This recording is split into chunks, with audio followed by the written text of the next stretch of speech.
अनस की स्टोरी में आपका स्वागत है। आज फिर हम एक नई कहानी लेकर आपके सामने उपस्थित हैं। तो चलिए शुरू करते हैं आज की कहानी। ब्रह्मराक्षस, जिसे कहा जाता है कि रात के समय जाग उठने वाला एक भयंकर राक्षस है, उसकी कहानी में रहस्यमयता छिपी है। रात के अंधेरे में और अनजानी जगहों में ये दरबार करता है। जब रात का पर्दा छिपकर उठता है तो ब्रह्मराक्षस की दहशत सभी को अच्छे बुरे कर्मों का हिसाब देने वाली है। एक छोटे से गांव में एक युवक रहता था जिसका नाम था राजू। राजू एक अच्छा लड़का था, लेकिन वह बहुत ही डरपोक था।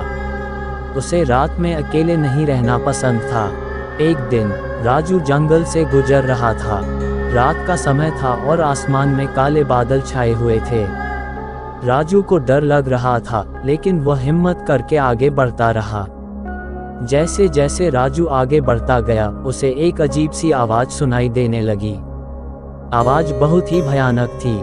राजू को लगा कि वह कोई राक्षस है। राजू डर के मारे भागने लगा। वह जंगल से बाहर निकलना चाहता था, लेकिन उसे रास्ता नहीं मिल रहा था।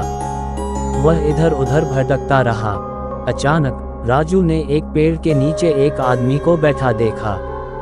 आदमी बहुत ही लंबा और भयानक था। उसके बाल बिखरे हुए थे और उसकी आंखें लाल थीं। राजू को लगा कि यह आदमी ही राक्षस है। वह डर के मारे चीखने लगा। आदमी ने राजू को देखा और मुस्कुराया। उसने कहा, तुम क्यों डर रहे हो? राजू ने कहा, आप कौन हैं? आदमी ने कहा, मैं ब्रह्मराक्षस हूँ। राजू को और भी डर लगने लगा। वह बोला, आप मुझे मारेंगे? ब्रह्मराक्षस ने कहा, नहीं, मैं तुम्हें नहीं मारूंगा। राजू ने कहा, तो आप यहाँ क्या कर रहे हैं? ब्रह्मराक्षस ने कहा, मैं इंसानों को डराता हूँ। राजू ने कहा, लेकिन क्यों? ब्रह्मराक्षस ने कहा, क्योंकि मुझे मजा आता है। राजू ने कहा, ये बहुत गलत है। ब्रह्मराक्षस ने कहा, मुझे नहीं पता कि गलत क्या है, मैं बस यही करता हूँ। राजू ने कहा, मैं आपको ऐसा करने से रोकूंगा। ब्रह्मराक्षस ने हंसकर कहा, तुम मुझे नहीं रोक सकते, मैं बहुत शक्तिशाली हूँ। राजू ने कहा, मैं देखूंगा कि तुम कितने शक्तिशाली हो। राजू ने ब्रह्मराक्षस पर हमला कर दिया।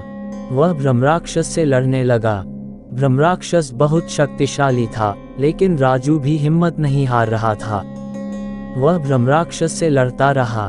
अंत में राजू ने ब्रह्मराक्षस को हरा दिया। ब्रह्मराक्षस मर गया। राजू बहुत खुश था। वह जंगल से बाहर निकल गया। राजू ने ब्रह्मराक्षस को मारकर गांव वालों की जान बचाई थी।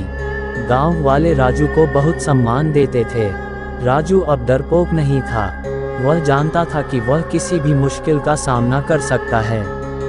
राजू ने ब्रह्मराक्षस को मारने के बाद गांव में एक खुशी का माहौल था। सभी लोग राजू को धन्यवाद देते थे। राजू ने गांव वालों से कहा, मुझे खुशी है कि मैं आप लोगों की मदद कर पाया। एक दिन राजू को गांव के बाहर एक और ब्रह्मराक्षस के बारे में पता चला।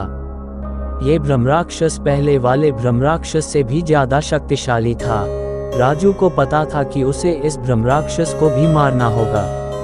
वह गांव वालों की जान बचाने के लिए तैयार था। राजू ने उस ब्रह्मराक्षस से लड़ने के लिए एक योजना बनाई। उसने गांव वालों से मदद मांगी। गांव वाले राजू की मदद के लिए तैयार थे। उन्होंने राजू को एक तलवार और ढाल दी। राजू ने उस ब्रह्मराक्षस से लड़ने के लिए जंगल में एक जगह चुनी। वह जानता था कि उसे उस ब्रह्मराक्षस को हराने के लिए बहुत शक्ति की जरूरत होगी।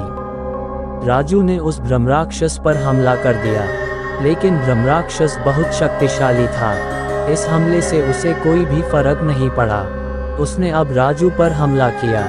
राजू घायल हो गया, लेकिन अंत में राजू ने उसे हरा दिया। गांव वाले बहुत खुश हुए। गांव में अब दोबारा शांति थी। ब्रह्मराक्षस का डर खत्म हो गया था। अगर आपको वीडियो अच्छी लगी हो तो प्लीज़ वीडियो को लाइक करें और चैनल को भी सब्सक्राइब करके बेल नोटिफिकेशन को ऑल पर प्रेस कर दें। Thanks for your watching.